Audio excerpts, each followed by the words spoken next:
Bismillahirrahmanirrahim. Saya akan membahas tentang tata cara peradilan. Tata cara berperkara di pengadilan agama secara singkatnya sebagai berikut. 1. Penguat penggugat datang ke bagian pendaftaran perkara di pengadilan agama untuk menyatakan bahwa ia ingin mengajukan gugatannya. Yang kedua, penggugat wajib membayar uang muka atau biaya ongkos perkara seperti dalam pasal 121 ayat 4. Yang ketiga, panitia pendaftaran perkara menyampaikan gugatan ke bagian perkara agar gugatan secara resmi dapat diterima dan didaftarkan dalam buku register perkara. Yang keempat, gugatan diteruskan kepada pengadilan agama dan diberi catatan mengenai nomor, tanggal perkara, dan ditentukan hari sidangnya. Yang kelima, ketua pengadilan agama menentukan majelis yang akan mengadili dan menentukan hari sidang. Yang keenam, hakim ketua memeriksa kelengkapan surat gugatan. Yang ketujuh, panitera memanggil penggugat dan tergugat dengan membawa surat panggilan sidang secara patut. Yang kedelapan, semua proses pemeriksaan perkara dicatat dalam berita acara persidangan. Kemudian, tata cara berperkara dengan gugatan sebagai hak private. Yang pertama, hukum perdata sebagaimana dimaklumi adalah mengatur tentang hak kewajiban antara satu orang dengan orang lain. Nah, kalau hukum acara perdata adalah mengatur cara mewujudkan atau mempertahankan hukum perdata itu. Contoh seperti kasus pemerkosaan. Dalam kasus pemerkosaan ini, pihak yang terlibat itu mempunyai hak untuk mengajukan gugatan ini ke pengadilan ataupun diam saja. Jadi terserah dirinya karena itu merupakan hak private dirinya dan tidak ada paksaan bagi dirinya juga. Nah, berdasarkan asas ini, maka satu, tidak perlu surat gugatan. Yang kedua, tidak memerlukan surat izin legalisasi atau surat pengantar. Yang ketiga, jika mau menggugat langsung saja dibuat sendiri gugatan atau permohonan dan menghadap ke pengadilan tersebut. 5. Jika penggugat misalkan memerlukan berkonsultasi dengan advokat atau badan penasihat perkawinan dan penyelesaian perceraian, itu adalah hak pribadinya, bukan keharusan ataupun syarat untuk suatu gugatan. Selanjutnya ada pihak-pihak.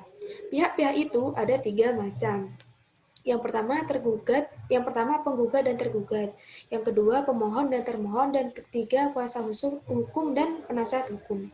Penggugat adalah orang yang meminta hak perdatanya di pengadilan perdata. Kalau tergugat adalah orang yang dimintai datang ke pengadilan karena dia dinyatakan telah mengganggu hak perdatanya penggugat tadi. Kalau pemohon adalah orang yang meminta kepastian atau meminta ketegasan hukum untuk dirinya. Kalau termohon adalah kebalikannya atau pelengkapnya, seperti kasus suami istri. Suaminya itu adalah pemohon, kalau istri adalah termohonnya, gitu. Jadi si istri itu mengharapkan putusan, gitu. Nah, kemudian ada kuasa khusus dan penasihat hukum. Kuasa khusus ini biasanya menangani satu masalah, satu kasus, satu tertentu. Gitu. Dan biasanya kuasa khusus ini ditemukan di hukum perdata. Kalau penasihat hukum adalah orang yang telah memenuhi syarat-syarat yang telah ditentukan atau berdasarkan undang-undang bahwa dirinya dinyatakan sudah bisa memberi bantuan hukum. Selanjutnya yaitu prosedur pengajuan gugatan. Dalam prosedur pengajuan gugatan itu ada yang namanya surat gugatan, terus ada surat permohonan, ada surat gugatan tertulis, ada gugatan lisan, kelengkapan gugatan dan permohonan, juga gugatan kembali.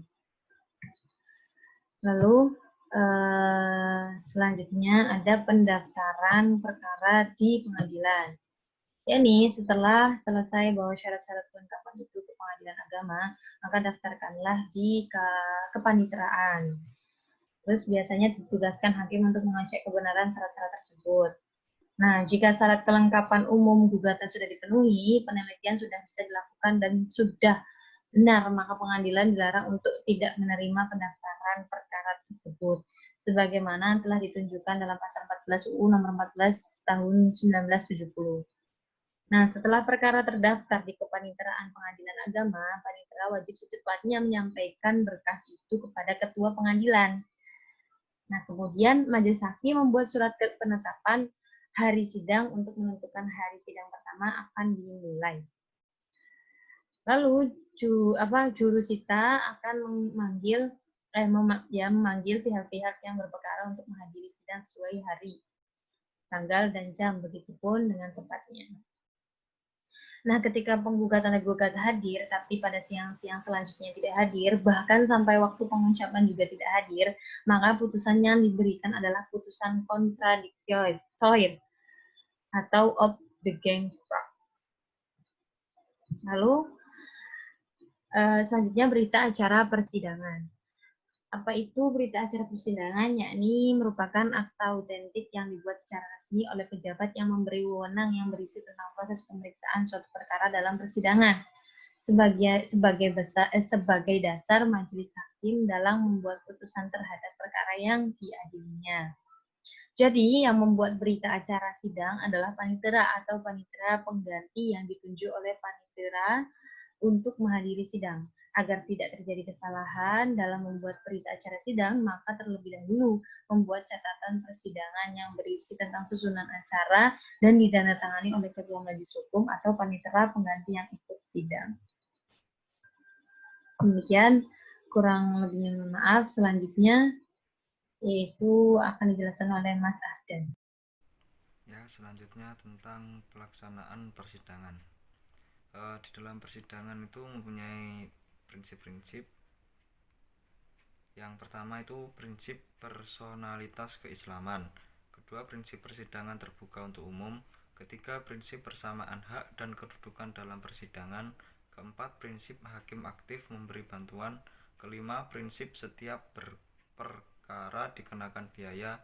Keenam, prinsip persidangan harus majelis. Lalu ada jenis-jenis acara persidangan. Yang pertama acara biasa, yang kedua acara kontradiktoir, yang ketiga acara verstake.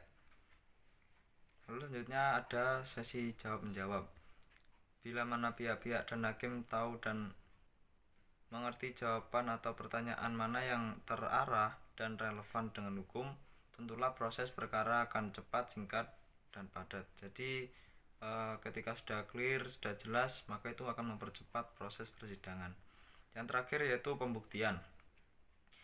Pembuktian hanya diperlakukan sepanjang mengenai hal-hal yang dibantah atau hal yang masih disengketakan, atau hanya menjadi sepanjang perselisihan di antara pihak. Kalau terbuka tidak ada lagi yang akan dikemukakan di tahap 2 tersebut dan hakim pun tidak ada lagi yang akan ditanyakan, maka tahap ini berakhir dan mulailah memasuki tahap pembuktian. Ketika semua tadi sudah dilaksanakan dengan sesuai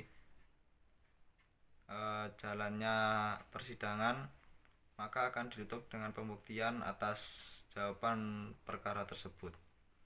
Ya, mungkin itu dari penjelasan singkat kelompok kami. Apabila ada kurang lebihnya mohon maaf. Sekian, wassalamualaikum warahmatullahi wabarakatuh.